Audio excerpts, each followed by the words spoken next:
listening to Hooked on Startups, where every week you'll hear from some of the most talented, inspiring, and successful entrepreneurs who shared their real-life stories, how they overcame challenges and failures, and how they mastered success.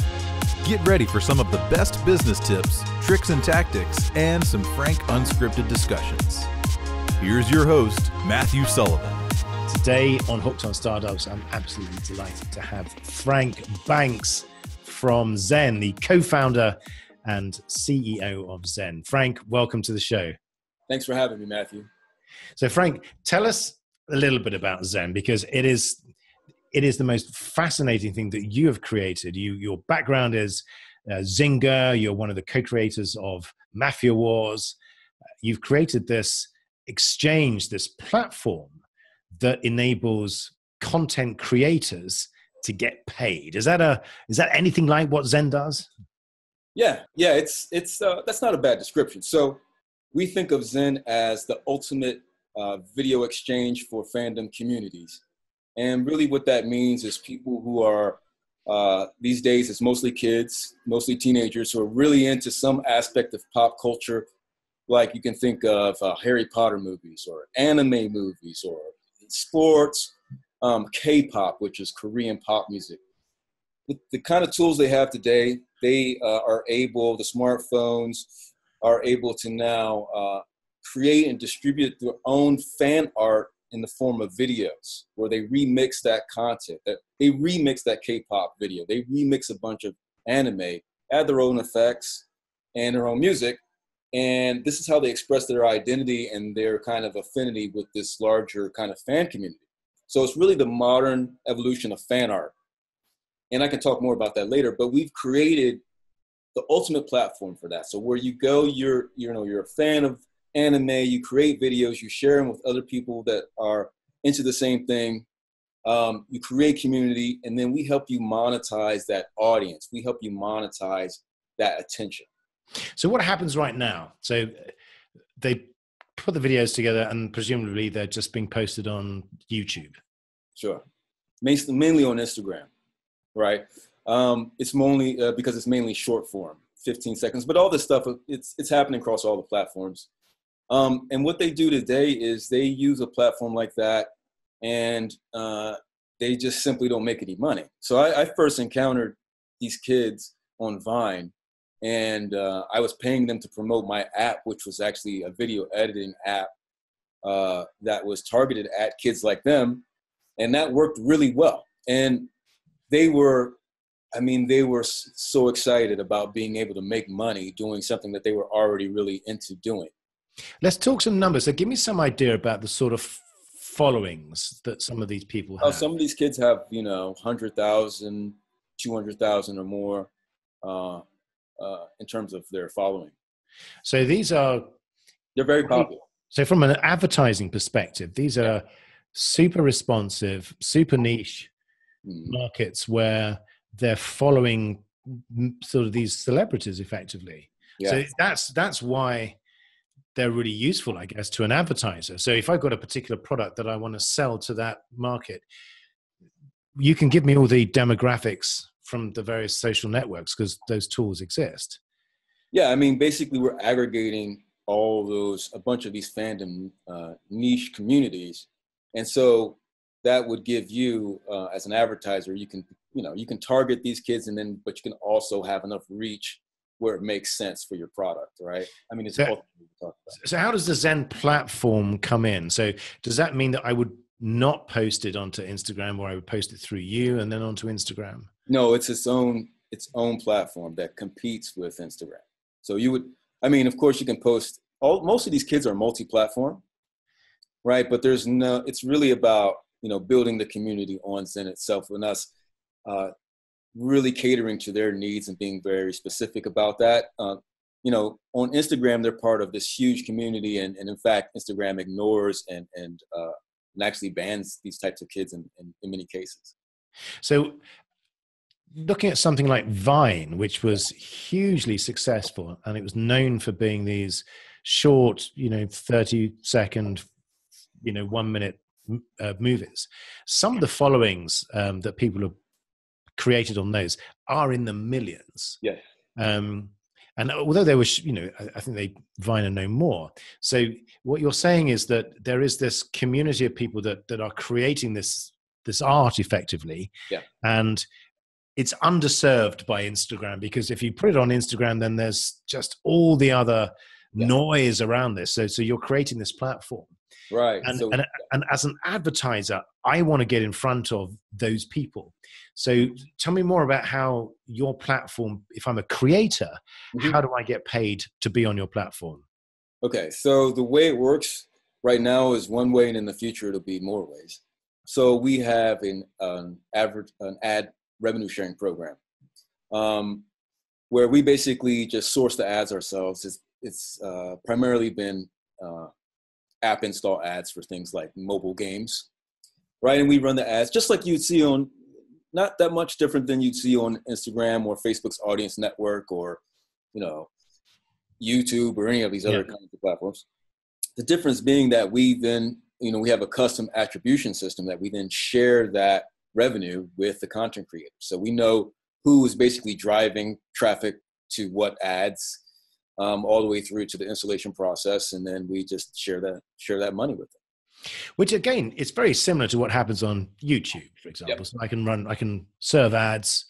So I might have some amazing video that I want, and I might have an ad for someone, baking cookies or something. So so there's a couple key differences. So this is more accessible. So on YouTube, you really can't make a lot of money unless you have a humongous audience. And even those people, the people who have millions of followers on YouTube, they don't actually make that much money from YouTube. They make more of their money from offline kind of sponsorships and that kind of stuff, right?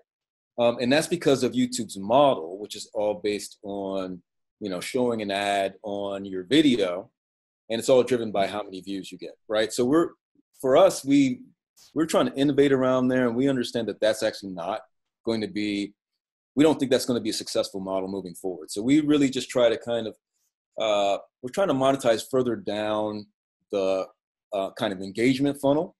So on Zen, people, we have these group chats where you can they're almost like old school public forums, if you remember that stuff that was really popular for a while. So this is how the kids do it these days. They just have big open public group chats, right?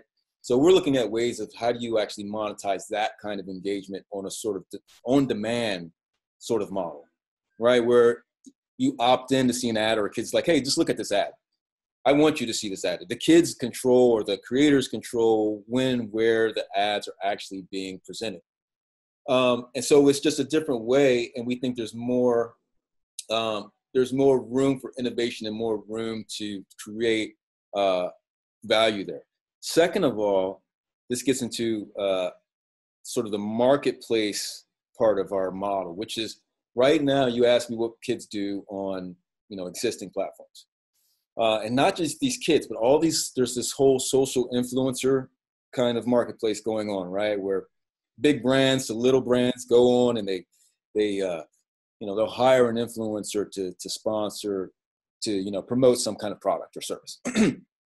So what these people do, though, is there's a whole shadow market where they buy and sell exposure for those kinds of campaigns on a peer-to-peer basis, right? That's completely informal. So let's say you're an influencer on Instagram, and you get I get a sponsorship campaign. And they're paying me by views of my post. I need to get more views. I want to drive more views. So I come to you and I say, hey, do a shout out for me of this post, and I'll pay you X for, you put it up there for 3 hours. And you say, okay, whatever, I'll put it up there for $100. And I'm like, great. And because they're paying me $300, I pay you $100, right?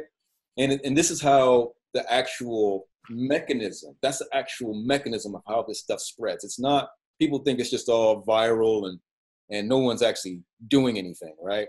But people are actually in this shadow market, buying and selling and trading attention through these kinds of informal mechanisms. So what we're doing with Zen is we're building formal tools and technology for people to do that. So on Zen, you'll be able to just have an automated process where I can just sign up. You can sign up to sell or buy reposts. And it's all automated. You don't have to worry about fraud.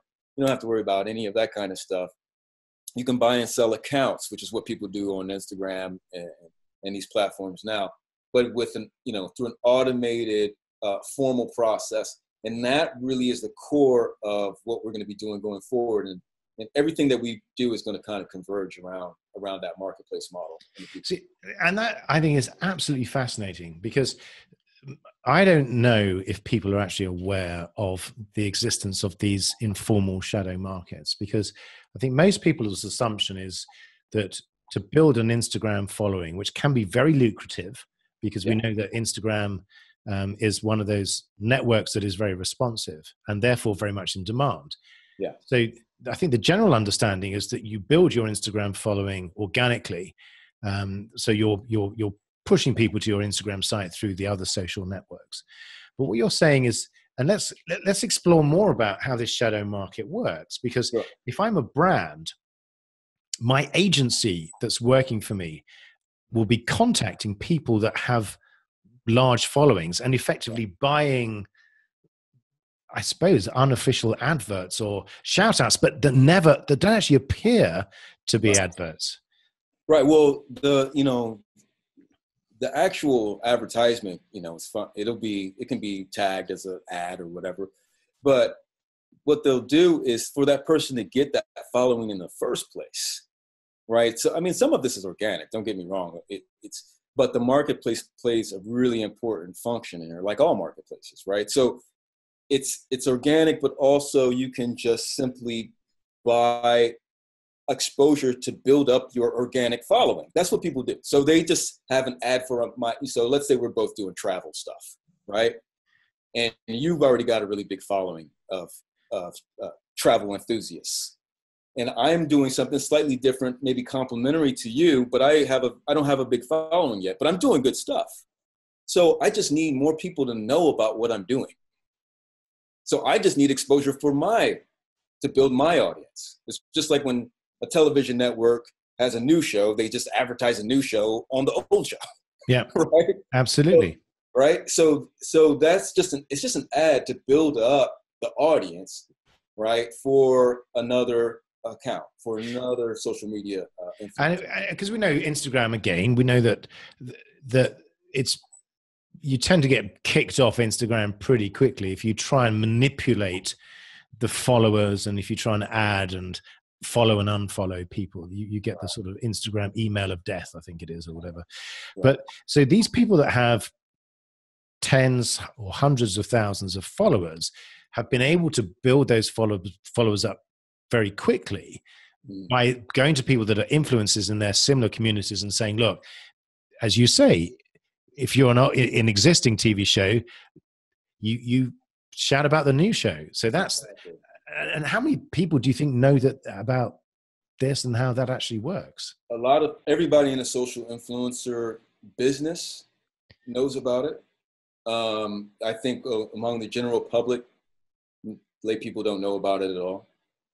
But so that is one of the big secrets, because I follow a lot of social media and I haven't heard anyone really talk about this, because this must be one of those secret weapons that they charge you for because they're getting results. Exactly. They don't tell you, because then everyone knows if you knew how to do it, you could just find the influencers and approach them yourself. Right. You could just go directly to them. And then there's a tremendous amount of intermediaries in that space.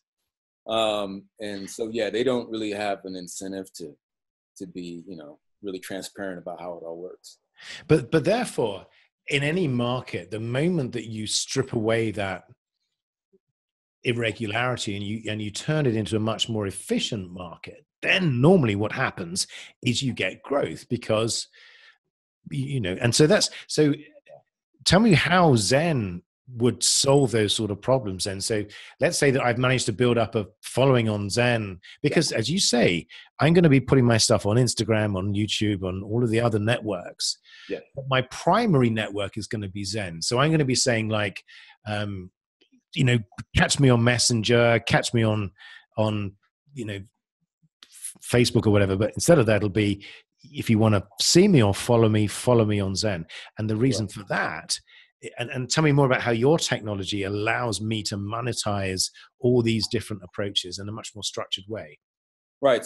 So it operates sort of like just more like a structured marketplace where you could go and see who is offering, offering to sell these sort of peer-to-peer ads, right? Or just actually the main mechanism for us will be the repost. It's a really, really interesting thing that's happened. It happened on Vine. It happens on Twitter, where that becomes the base attention commodity, because it's really easy to use, right? Well, just repost my post and I'll pay you and keep it up for, and people pay by the hour. This is how it works right now. People do this on Zen right now, right? So it's just a question. All we have to do is automate that, right? So we just say, it's a marketplace. You need price discovery. So here's the place for everybody lists the prices, right? Here's my audience, and here's what they, here's the subject matter that we tend to talk about. And we can do all the, keep all that data for you. And here's the price. And we can, and the other person, the buyer says, okay, here's the post that I want you to repost. And the system is like, fine, here it is. And it just automates the actual post. It says, okay, you want to post it on this date, for how long, for how much. And the system just handles it all automatically, including the exchange of money. Right now, all that has to happen informally. And so there's a tremendous amount of, first of all, a tremendous amount of inefficiency in the prices. The prices are all over the place because there's no one single clearinghouse for the prices, right? So in other words, as an advertiser, so I'm going to create a piece of content. I want to shout out. I want this to be in front of people. I want to leverage these influencers, because if an influencer posts something, we know that a certain number of people are going to read that, and you've got the metrics to show that. Yeah. So, and the great thing is, I know what the price is. So presumably on the other side, in other words, the influencer side, how do they get that piece of advertising? Do they have to bid for it, or does it? Yeah, it would probably be in the beginning it would be manually, and then over time it would be more and more automated, where you could just sign up, this sort of the way how publishing works today on something like Google AdWords or whatever. You just say, here's the price range that I want to accept or whatever, and then the system just handles everything for you. So how international do you see? Is this a US based, or something like Instagram is global? Yeah. I mean, is this something that you see as a global platform? Absolutely. The phenomenon that's driving this is definitely global in scope in terms of, smartphone adoption, obviously social network adoption, the reach of content now, and the way that people are able to interact with and participate in fandoms specifically. That's all global. Yeah. And how do you plan to handle the currency? Because one of the big issues is that if you've got an advertiser who's based in the US, they want to pay in dollars. If you've got your content creator in, pick a country. So how Iran, maybe it could be anywhere, because if you're talking about a completely global marketplace, right. Particularly with these fans and these niches and these groups. So one of the interesting things about what Zen is doing is the creation of a cryptocurrency, which is the Zen Coin. Correct. So, really when people talk about blockchain technology and the promise of it and the kind of use cases that they can envision, once I really understood what it's all about, I was like, this is exactly what our platform needs to create the product that I originally envisioned, right? Which is this you have decentralized content creation and a decentralized marketplace, right? So on the blockchain, we can create a cryptocurrency that then, obviously it's going to solve sort of the whole, the foreign exchange issue. We'll have a single currency that is what you use to do all business on the exchange, on the platform, buying and selling. And as really the primary benefit of that is that coin now is in the hands of the creators, or the people who are really creating the value here. And that makes them stakeholders in the network and not just users anymore. So they're almost more like partial owners of the network. And the reason for that is that the coin itself has an intrinsic value, which increases the more people that use it. Well, the coin itself is just a piece of software. But it's gating the value, the attention market, right? So this is the only way for you to access the Zen attention market, So then it becomes a proxy for that value. So as long as that Zen, the platform is growing, right, and more people are using it, more and more people are using it to buy advertising of one sort or another, then the value of it will go up over time. Yeah. And we talk about it being decentralized as well. So one of the risks that everybody runs when they're working with a single platform, whether it's Facebook or Instagram or Twitter, is the fact that you are not in control of your data, you don't own the data, and you're not in control of your accounts being shut down at some point. So if you're building a business or you're building a fandom based on a relationship with that single service provider, then there are all sorts of risks because you're not in control. So how does your system protect me as a content provider from you waking up having a bad day and deciding to shut me down? Well, I mean, if you're doing something bad, I want to be able to shut you down, for one thing, but that's a really good question. It's something that I don't have a complete answer for right now. So, because you got I'm just talking generally about the difference. Yeah. Let's explore it in a wider context. Okay. The difference between centralized systems and decentralized systems. Was one of the core benefits of something being decentralized, particularly when it's in a global environment, is the authority or the autonomy that gives, and the ability for it to grow without having to have this centralized. Right, but the decentralization in our case is really happening at the token level. So what that means is once the tokens are out there, people can use it to, transact for anything, right? So they can go. And we're going to try to incentivize and encourage that, but we ultimately can't control it. So people could say, well, I have a gaming app, and this is something that we're going to try to encourage, that, hey, I want to accept Zen Coins as payment, but we don't actually have any control over that. So it's a little bit different in terms of we're still acting as an aggregator, a central aggregator of the content. And that part is not going to be decentralized because there's really you need to maintain control, obviously. Yeah. Well, because there's just not, the business model really doesn't work that way. Like the whole reason why in the content business, in the internet era, you need aggregators because you basically have infinite content. So you need some way to aggregate it, right? So that's where the value is for the content creator. I mean, for the platform as aggregating of the content, and we're gonna help them monetize it. But for the content creators are all themselves basically decentralized. They can be anywhere. The real innovation here is that, compared to Instagram or Facebook, their model is, hey, get all your friends on here and then give us all this free content. And then we're going to run ads against that and we're going to make a shit ton of money. But the users themselves, the people who are actually providing all the content, don't make any money, right? In our model, the value, the money flows out to the people who are actually creating the content and bringing all the other people to the platform to watch it in the first place. And to give us an example of that. So let's say that you have a huge following on Facebook. Yeah. And Facebook knows that every time you post something, you're probably going to get a whole bunch of likes, shares, clicks. So at that point, they will be serving an ad alongside your content on the same page that will be generating a huge amount of revenue for Facebook, who've sold that ad to the person, who's buying that ad. None of that revenue share goes to you.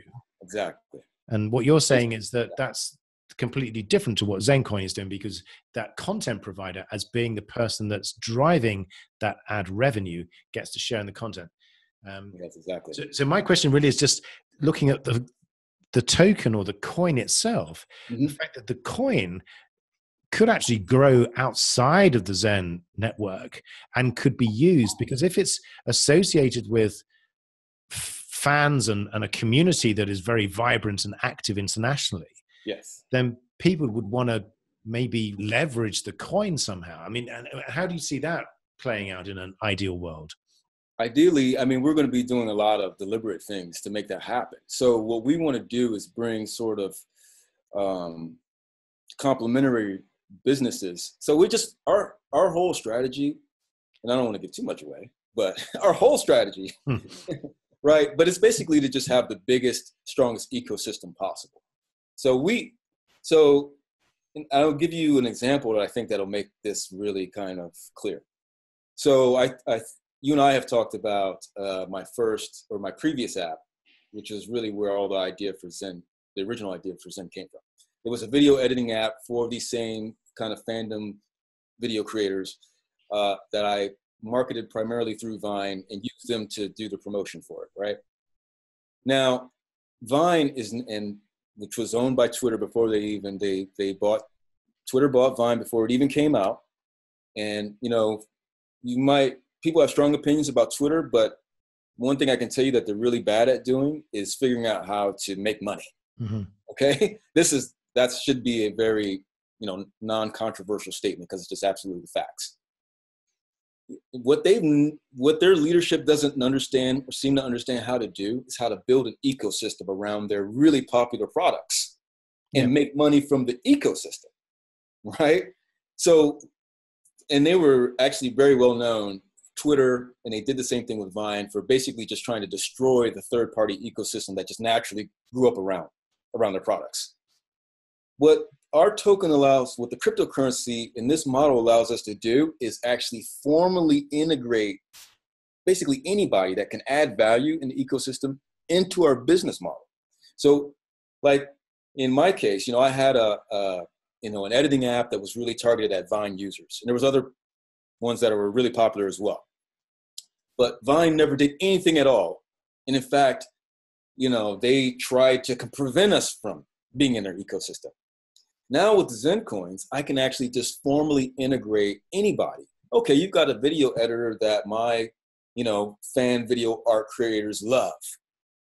Hey, just accept, and they're making money in this ecosystem. Well, just accept Zen Coins as a form of payment, and now you've got a way to monetize your app. Right now, you've got a ready-made community of customers.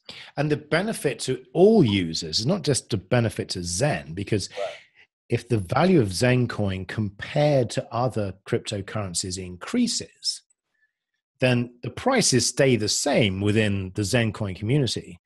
But effectively, then their dollar or their Zen dollar becomes worth so much more in the outside world. Exactly. So, yeah, exactly.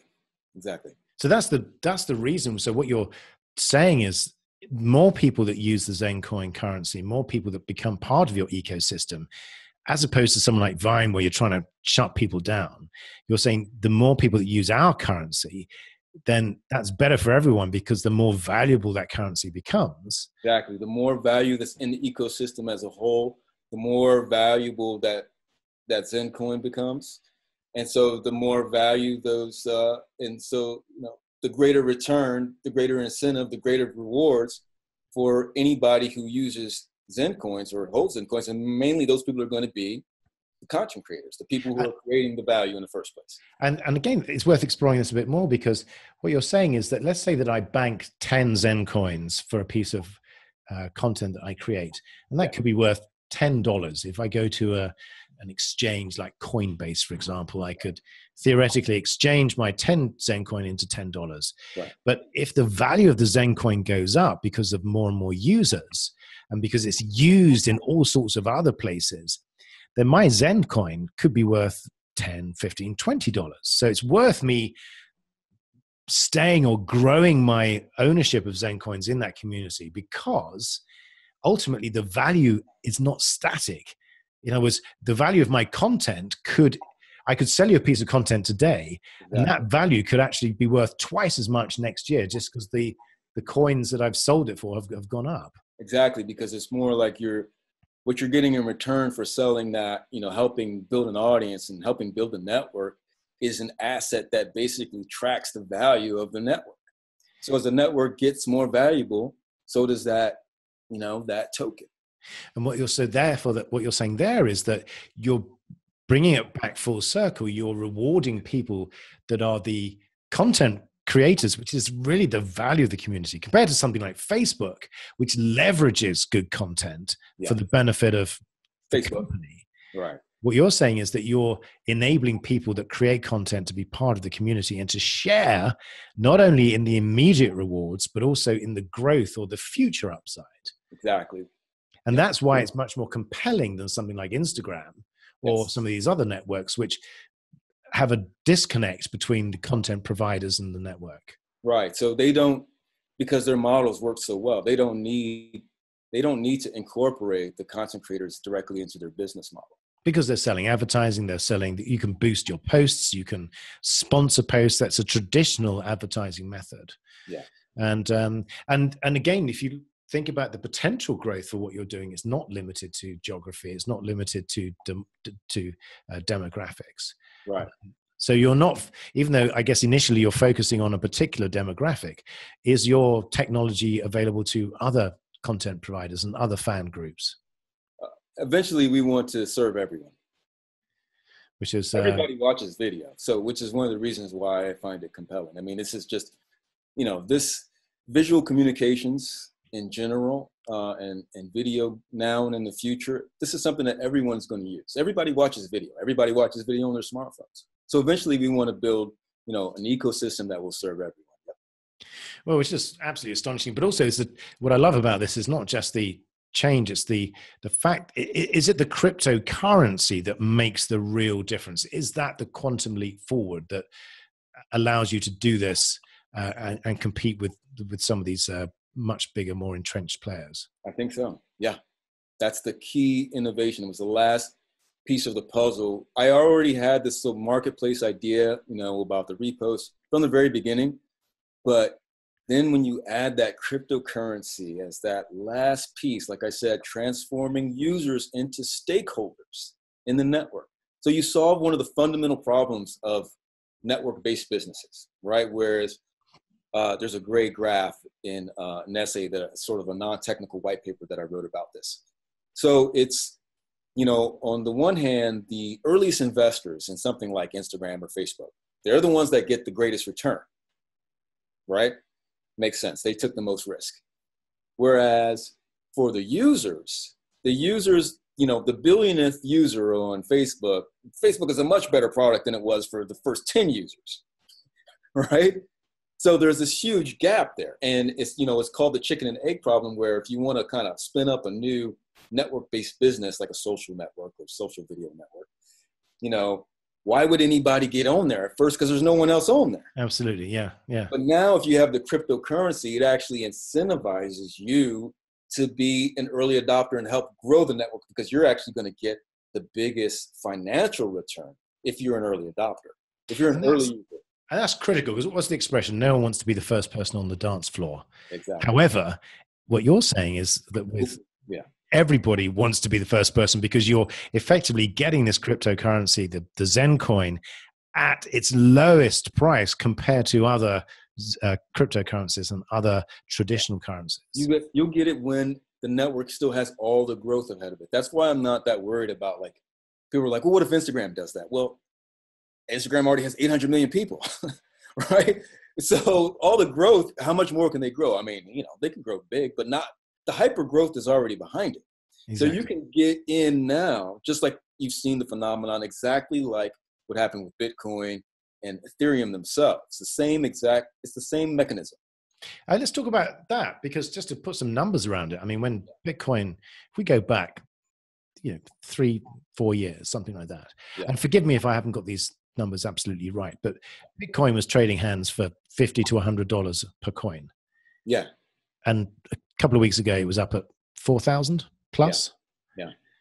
And everyone's calling it a bubble, but there are reasons behind the fact that Bitcoin is increasing. Is because there are only 21. Exactly. Is it 21 million, I think, or 21? Million. There's only 21 million Bitcoins being minted. So it's a bit like gold to a certain extent. There's only a finite amount. There's some scarcity built into the whole economics of the thing. So, the price is normally a function of supply and demand. So if demand is high and supply is limited, then the valuation goes up. So if you're holding on to ZenCoin, it has the same as your network grows. So this is a very exciting time for you, I guess, right now, where we're seeing this explosion of the understanding of what cryptocurrencies are and the network technology. So what is your what is your most exciting thing right now for you? The most exciting thing.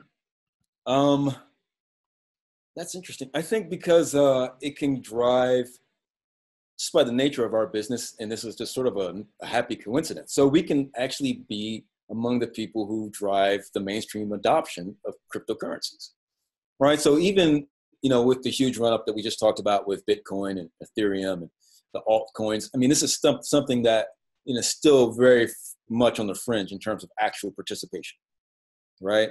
Because someone described it as we're at page 60 of a 1,000-page novel. Absolutely, we're just at the cusp. I mean, this is like this is not even pre-game. I mean, this is before the game, right? The game hasn't even really started yet. So, so when you think about what will happen once, something like things like Zen happen, and there'll be other things that really drive mainstream adoption over the next, say, 20 years. I just think that I don't know how you couldn't be excited about that. And you've seen this before, because what the sort of stuff that you've done before, you've seen, where you were a fairly, important part of Zynga, which was the company behind Mafia Wars that you were working on? Wars, Farmville, yeah. These are. I mean, Zynga's, what is that, $200 million company in turnover terms? It's pretty. Might be more than that. I don't know. I mean, at one point it was, it was Silicon Valley darlings, high flying, fastest business to whatever. I don't remember what it was. It was one of the fastest growing businesses of all time at one time. Absolutely. Yeah, but that's, I did some research on Zynga. I think it's something like $200 million in revenues, which is not the billions of dollars that Facebook's doing, but still to make, even now, because I think one of their big products is Words for Friends now, I think. Mm-hmm. Yeah. But so you've seen this. So in other words, you've seen this type of network effect. Mm-hmm. And if Zynga had cryptocurrencies then, would they be the next unicorn now, do you think?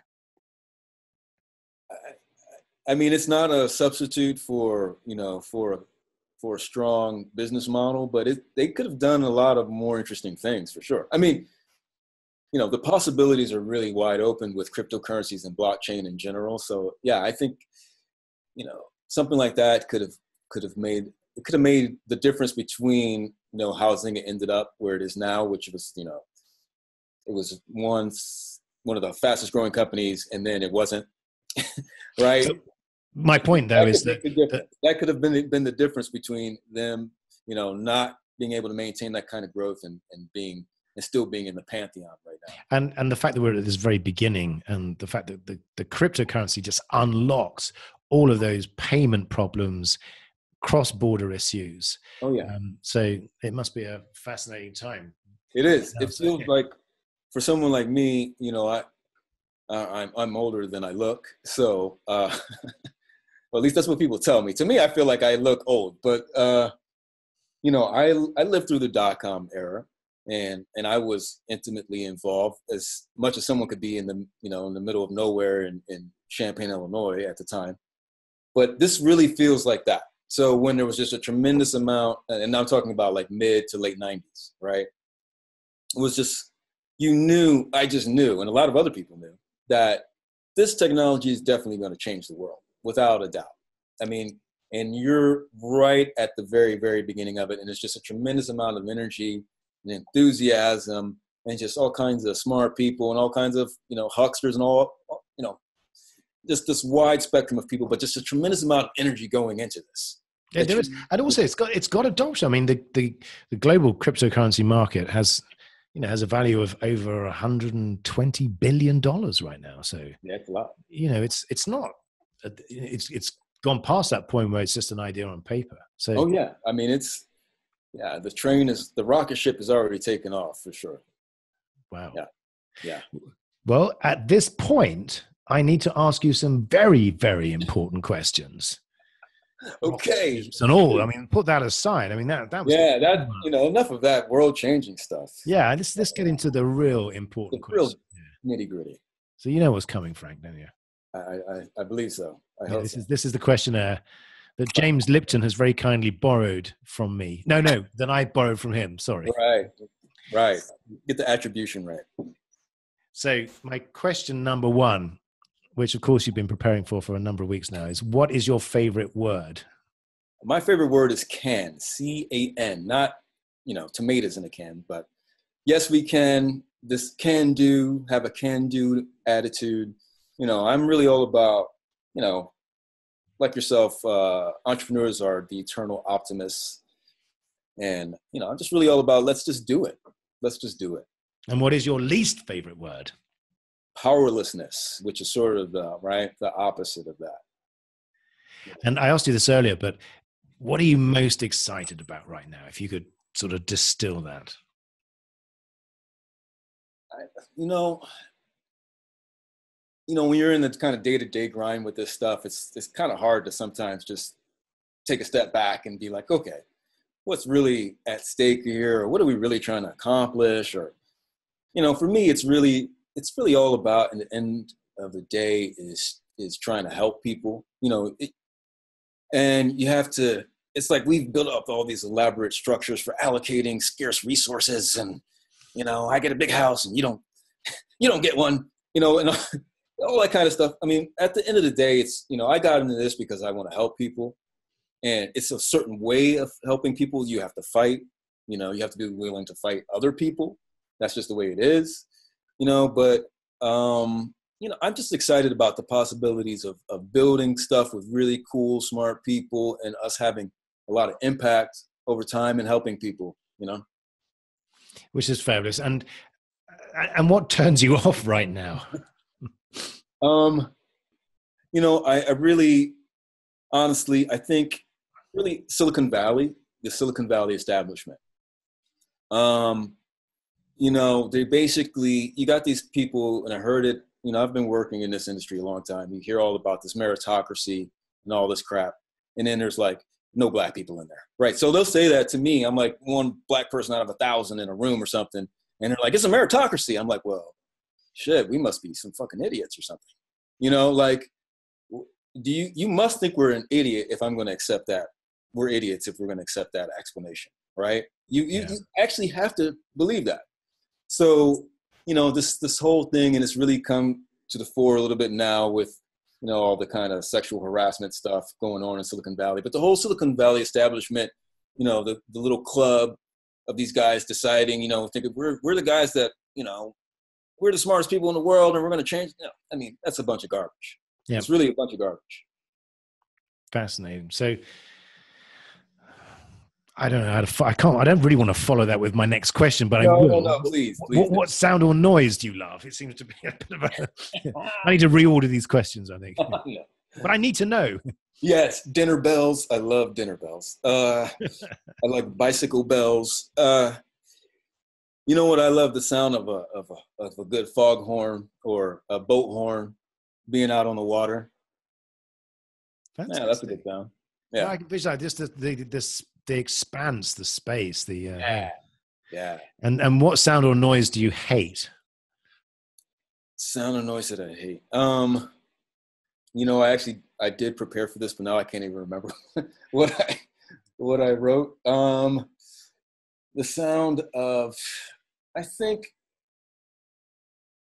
I'd say right now just the sound of a lot of. There's a lot of divisiveness in the culture right now happening in the politics, right? That I think is just kind of really a bunch of it's masking a lot of the real underlying issues, and just a lot of talking and no doing. I think is just that's a sound that I don't like. If you're going to talk, do something. Fantastic. Yeah. And what is your favorite curse word? You see, this works well. Yeah. James Lipton. You need to improve your questionnaire. James Lipton, What is your favorite curse word? Read them and weep, James. Well, I'd say by frequency of usage, it has to be fuck. Fucking whatever, which, okay. That's probably a lot of other people's. You're not alone. It is a fabulous word. It's the all-time favorite, I think. It's so multi-purpose, right? It has so much, you can use it in all kinds of scenarios. So, but honestly, my favorite one is God damn it. Yeah, that's brilliant. Now I love just the God damn it, not God damn it. It's GOT DAMMIT. God damn it. That's not a trademarked. I hope not. People have to pay you in Zen Coin every time they say that. I'm going to work on that. So what profession other than your own would you like to attempt? Restaurateur. Oh, well. Yeah. And what profession would you not like to attempt? Celebrity of any sort. Wow, said from deep experience. My final question, yes. Frank, is if heaven exists, what would you like to hear God say when you arrive at the pearly gates? I wouldn't want him to hear, how'd you get here? I mean, that probably would be bad. Well, he'd probably know, being God and all that. Yeah, you're right. You know, the whole omniscient thing. No, I would like to hear, not bad for an atheist. You actually helped a lot of people, and so, you know, I think you're good. We've got an infinity pool, and Hitch is out there having a drink, and you should go join him. Fantastic. That's Christopher Hitchens. Yeah. Whole new perspective. It's enough to make you change being an atheist almost. Almost. Yeah. Frank, how do people get in touch with you? How do they find out more about what you're doing with ZENCoin and Zen, the platform? Sure. You can email me at just my name, Frank at AutoZen. That's AUTOZEN.TV. And you can just go to zenvideo.co. That's fantastic. Well, yeah. I'm sure that we'll be hearing a lot more about Zen, and you'll be pushing away the executives from Instagram, as you'll do. But Frank, thank you. It's been an absolute pleasure having you on the show. It's been brilliant talking to you, and I really look forward to following the progress of you and Zen. Hey, I really appreciate it, Matthew. It was a lot of fun. Thanks.